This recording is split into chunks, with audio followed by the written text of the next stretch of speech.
Am I the a-hole for not sharing my stepdad's inheritance with my brother? My, 25 female, dad passed when I was very young and my mom married my stepdad, Lee, when I was 5. Lee is wealthy and my mom never had to work and I was given everything growing up. The only thing we ever received was acceptance from Lee's family. They were not pleased that Lee chose to marry a widow with a child. Lee and I were close and he continued to care for me even after my brother, Sam, 18, was born. My mom clearly favored Sam and didn't really focus much on me. Lee's relatives warmed up to my mom a little with the birth of Sam, but I was still treated like something invisible. Sam was often invited to Lee's relatives' houses to play, and he and I are not very close. I decided to go to university overseas, and Lee gave me enough money that I didn't have to work or worry financially. He also was the only one writing me regularly. I talked to my mom, Sam, like once every couple of months during my university days. After graduation, Lee wanted me to come home, but I wanted to work and be on my own for a bit. The pandemic happened, and I was unable to fly back. When the lockdown was over, my family came to visit me once more and left when I preferred to continue working where I am. Lee came to visit me a few more times by himself. A few months ago, Lee passed from a disease he never let anyone know he had. In his will, he left his business and house and most valuables to his relatives. My mom almost nothing, though she can keep what he has already given her. 2 cars, jewelry, and cash, about $60K. My mom never legally married him. Sam, about $150K, and the rest of the money to me. It was 7 figures US dollars, a life-changing amount. Turns out Sam is not Lee's biological child, which he found out only recently. My mom and Sam were mad, of course, and demanded that I share the money with them. I said I'm willing to put the money in some low-risk investments and we can split the gain. Not good enough. They want at least 25% each of what Lee left me. I argued that it's not like they are left destitute. Sam can still go to a good university if he cares enough to further education, and my mom has enough money to get her own place, and the investment will give us all long-term incomes. They called me greedy and planned to take legal action, but Lee's relatives told them that they could make my mom and Sam's lives very difficult if they tried to give me a hard time and go against Lee's wishes. I intend to do as I promised them, splitting the gains from the investment with my mom and Sam. I won't let them touch the money Lee left me, though, because I don't trust them not to go through that money in just a few years.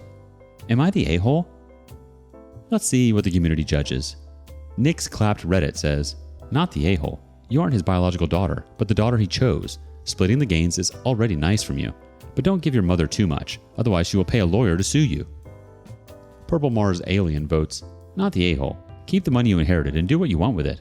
And please talk with a tax advisor for your country before proceeding with your plan to split the gains from the investments. Remember that because those investments will be in your name, you'll likely be the one to be liable for the taxes on those gains." Update. Thank you for the responses and advice. I talked to a lawyer. I told her my plan to continue living overseas and that I planned on going low contact with my mom and brother. She said I should set aside money for my mom and brother in the form of a trust fund. They will be paid X amount per month, the dividend from low-risk investments, but can't touch anything else. I don't trust them both with a huge amount of money, so this way they will always have a steady income in their lives.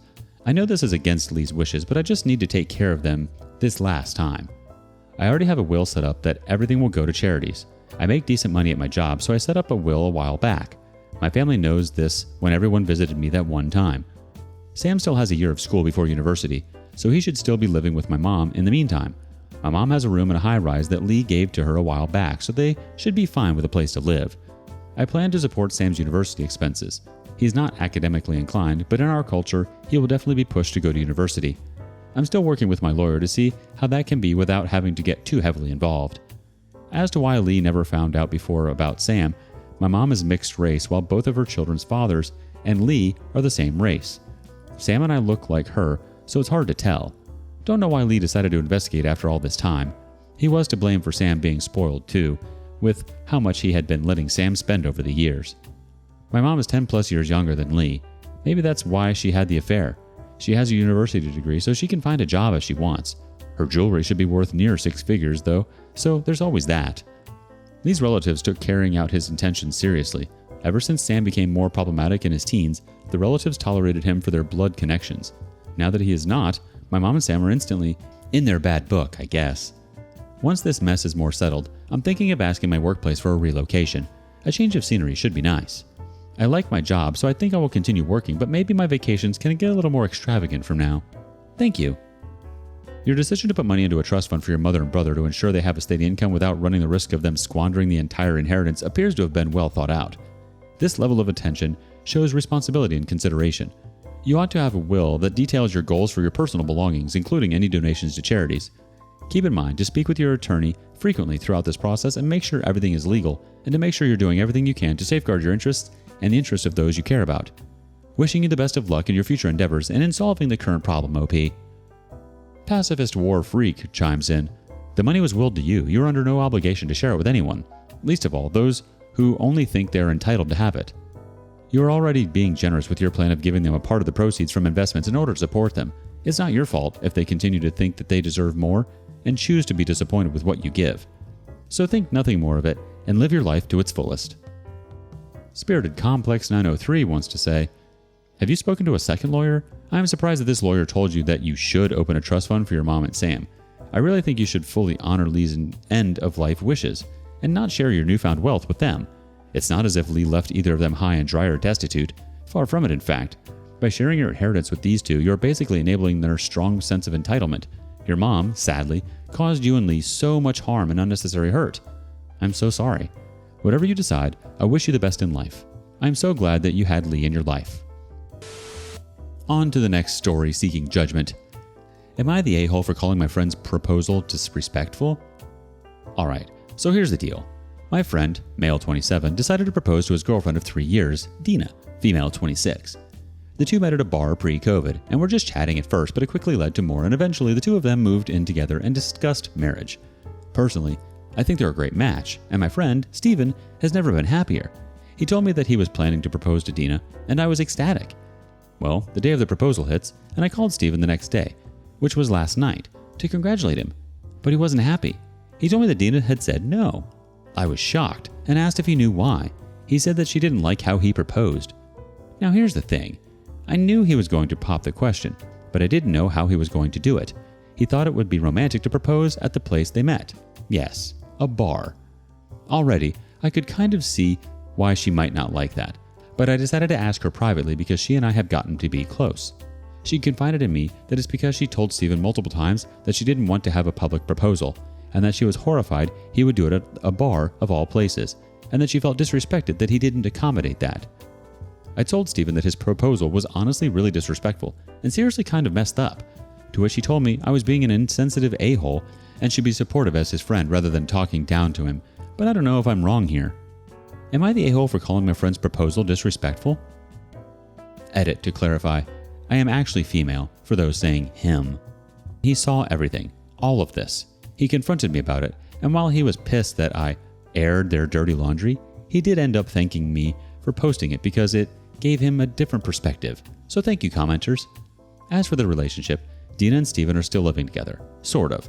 Dina was upset over the whole event and has spent the past couple of days mostly at her parents' house and then working it out with Steven at night. Dina said she is working on forgiving him, but mostly has been bothered that her wishes weren't met. At this time, they are not engaged, and Dina has no plans for that anytime soon. I did tell Steven that if they stay together, I would help him plan a proposal in the future.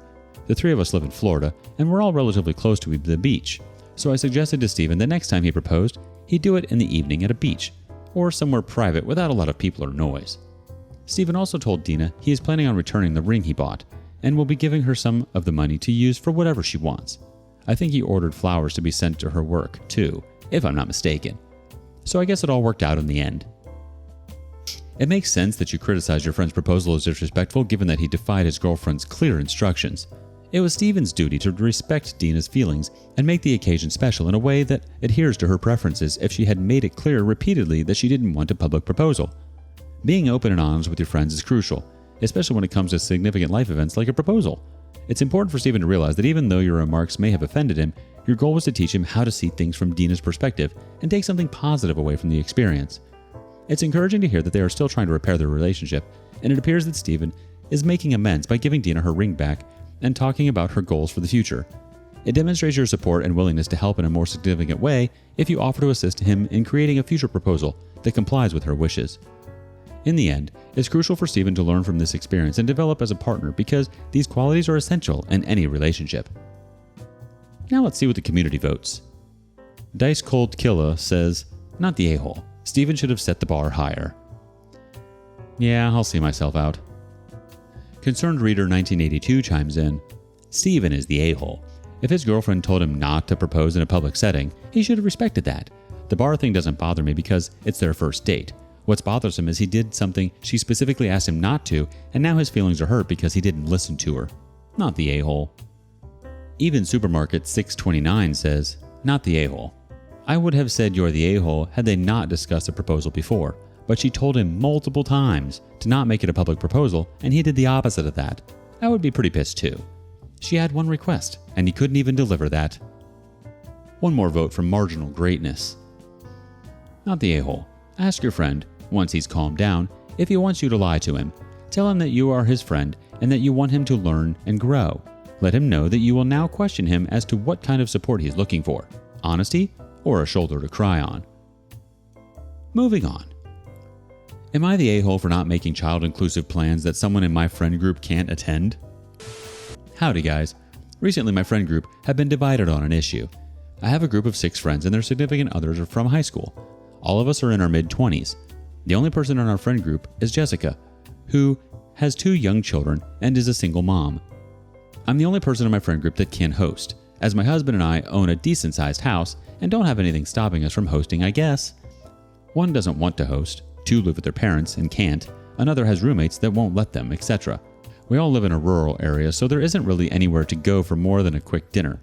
So some hosting is the only way we can all hang out really. When I host, it's always later in the day, around 7 p.m.-ish. That's when most of us are off work. I also have a no children rule for my house, since my dog is afraid of children and I honestly don't like kids anyways. My nephew yanked my dog's tail several times, so now my dog growls at kids. I had a gathering last weekend, a dinner-time barbecue. Everyone was invited. Same rules as norm. Jessica asked if she could bring her kids, because she can't afford a babysitter, and since both of their dads aren't involved at all, I said no, because my dogs and also because I don't want her baby and toddler at my house. The last time she brought them, she kept trying to push them off on other people who didn't want to hold them so she could relax. Also, her toddler puked on my $5,000 white couch, which I had to replace. No, she didn't pay for it. Jessica blew up on me in the group chat and said that I always exclude her. I told her I'm not excluding her, I'm excluding kids. All kids. She's welcome to come if she finds someone to watch her kids. I also told her she's welcome to host. She kind of went on about how none of that is possible and now she isn't talking to anyone. Our group is split. Half think it's my house, my rules. One said maybe if she screwed better guys, she'd be able to have a babysitter. And 2 think that I should just let her kids come. To be honest, if it was someone else, I would maybe cave. But I don't like Jessica that much, especially since she didn't pay for my replacement couch. Am I the a-hole for making child-not-friendly plans that someone in my friend group can't make it to? Edit. I got the couch professionally cleaned and they couldn't get the very large stain out. Update. After reading all of your comments, I've realized I'm tired of dealing with Jessica. I'm going to tell her she's no longer welcome at my home and ask her to pay for my couch. If she doesn't, then we can go to court about it. Another edit. You guys are really mad I like nice white couches, but I'll give further info. I considered having the couch reupholstered, but the cost to have it shipped out, fixed, and shipped back cost over $5,000, so it was cheaper and easier to buy a new one. Yes, I have a white couch and a dog. My dog knows not to go near the couch. I've had the couch for 2 years without incident. It was fine till Jessica's kids showed up. I didn't invite Jessica and her kids. I said no kids are allowed, and she showed up with her kids while I was in the bathroom and set her kids down on the couch. Her kid then puked all over it. It's obvious from this situation that you don't like Jessica very much, and it seems to be affecting the decision you make about her and the kids. Although you have the right to set rules for your own home, it's crucial to take into account the dynamics of your friend group and how your behavior may be interpreted. It's understandable to refuse to welcome children into your home because of your personal preferences and unpleasant past experiences, but it's important to express your position sensitively. You might have come off as exclusive in the way you handled the situation, especially since Jessica is the only member of the group with kids. It makes sense that she felt excluded and accused you of doing so. It was disrespectful and inappropriate of one of your friends to make a remark about Jessica's methods of reproduction. Such statements are never acceptable and only serve to exacerbate tensions within the group. It is reasonable to anticipate receiving payment for the replacement or repair of the damaged couch. However, rather than escalating the situation to the point of legal action, it's critical to address the problem in a respectful and constructive way. The emphasis should be on communication and resolving the issue. Although you have the legal right to set the rules for your own home, you should consider how your behavior and attitude toward Jessica may be impacting your friendship and the dynamics of the friend group as a whole. To address the underlying tension and see if there is a way to find a compromise or understanding going forward, it might be worthwhile to have an honest conversation with Jessica. Let's get some judgments from the community. Bookshelfie says, not the a-hole, boarding on everyone sucks here. She should be watching her kids and paying for the property they damaged. That being said, the comments about her reproduction choice is not kind. iDocK18 says, let's be real, you are not Jessica's friend and you make excuses, some semi-reasonable and some a little far-fetched. Jessica needs a better friends, but your house, your rules. So not the a-hole for establishing rules for your home, but you're the a-hole, OP. The OP replies, I'm not her friend, yeah, but we're in the same group chat friend group. Do you think I should say, hey guys, barbecue at my house, everyone but Jessica can come?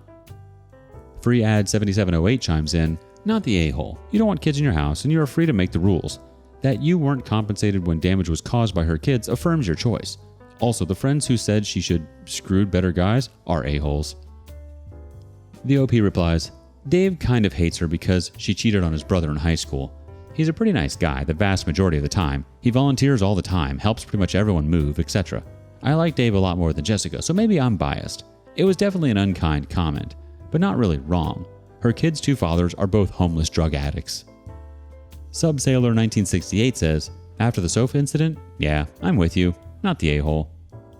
Embarrassed Advice 59 says, it's obvious you don't like her, which you admit, so I think that already supports Jessica's claims that you are purposely excluding her. And for you guys being friends, one's comment is hella misogynistic and gross. Technically not the a-hole since it's your home, but you all sound unbearable. That's all we got today at rLounge. Glad you stopped by. Hope you liked what you heard. Leave us a comment and let you know what you thought. If you haven't already, don't forget to like and subscribe so you don't miss out on the next episode. See you then.